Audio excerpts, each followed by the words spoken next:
Kapoy na kaayo ning ilahang mga away-away no ana. Away aning politika nila.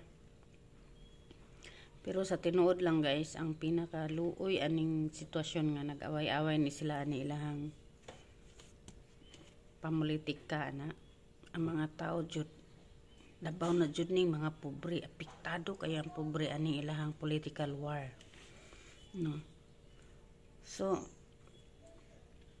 sa nahitabo karon na impeachment ni Inday BP Sara, ang kuan jud ani gyud kaning hadlok ba og mugal sa balutan na jud ang mga tao kay syempre no kay ba man jud ang mga tao nga wala joy inusintis Inday Sara sa tanan nilang mga gipang file na mga complaint no. Ginuugod kung kinsa patong nagtarong og trabaho para sa katawhan mao pa hinuon ilahang pawaon, ilahang tanggalon sa ilahang komite.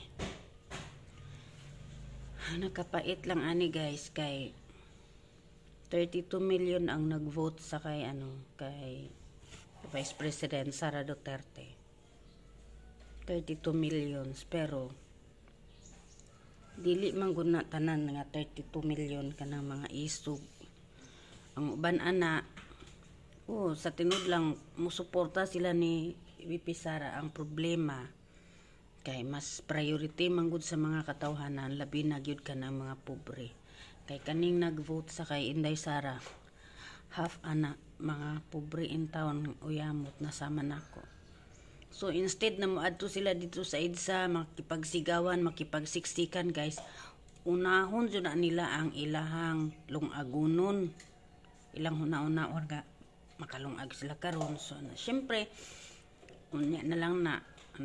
So nagruling ang kada adlaw nga ning labay. So ang kaning mga kampo aning mga demonyo ni strong jud na sila kay ana-ana man daw na basta mga demonyo strong jud na sila kaayo. Kampon ni mga satanas ba. Pero maabot ra man gihapon ang panahon nga di man pud na magdugay sila. So karon impeach nila si Sara perteng daghan kayo ang complaint, daghan kayo ang kuan kanang 17 naman yata ka kuan kanang complaint. Hasta na apil pa tong drugs on wars na wala man untay labot ani si Sara Duterte aning drug on wars ni Tatay Digong apil yapon sila diri. So maglibog ka aning mga tawhanan ni nga sa panahon ni Duterte nganong wala ni sila ning lihok. Unsay pasabutan ni nila no. So ang nahunaan ni nila kaya nila si BP Sara. So karon diya manggod sa Senado, sa Senate, sa Congress, sa Quadcom. Wala joy dagang aliado diya si Sara.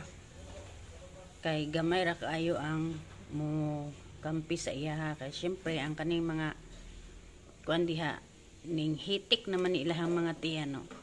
Sa panahon nga nanginahanglan sila ni Inday Sara naa sila sup muranig mga kuan ni sila, muranig mga linta, kumbaga muranig mga kuan mga kanang unsa gina sa kuan linta na sip sila dugo taman ni Inday Sara karon kay nakadaog na sila diha sa kuan sa lingkuranan trono nila karon ila nang gikuan ila nang gitiran ni si Sara pero dili man gihapon na magdugay guys.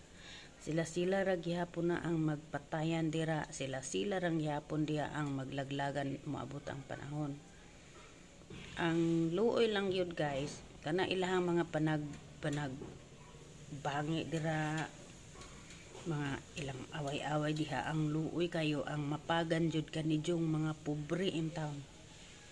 Ang pobre ginon taon ang perminting alkansi ani ilahang mga away-away jud.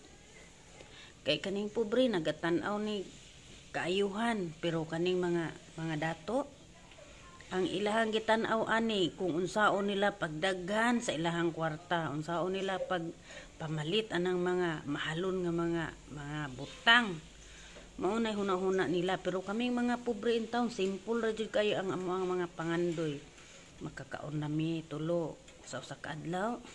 Pamahaw paniudto panihapon maura jud na amo ang mga pangandoy, mahatag namo ang mga kinahanglanon sa mga anak namo sa ilahang pangadlaw-adlaw, sa ilahang pag-eskwela, para sa ilahang kaugmaon. Mahatag lang namo na, malipayon na jud mi ana. Mauna ang kalipay sa mga pobre. Maunang kami untang mga pobre nagtan-aw mi og mga politiko nga magtarong og serbisyo namo sab.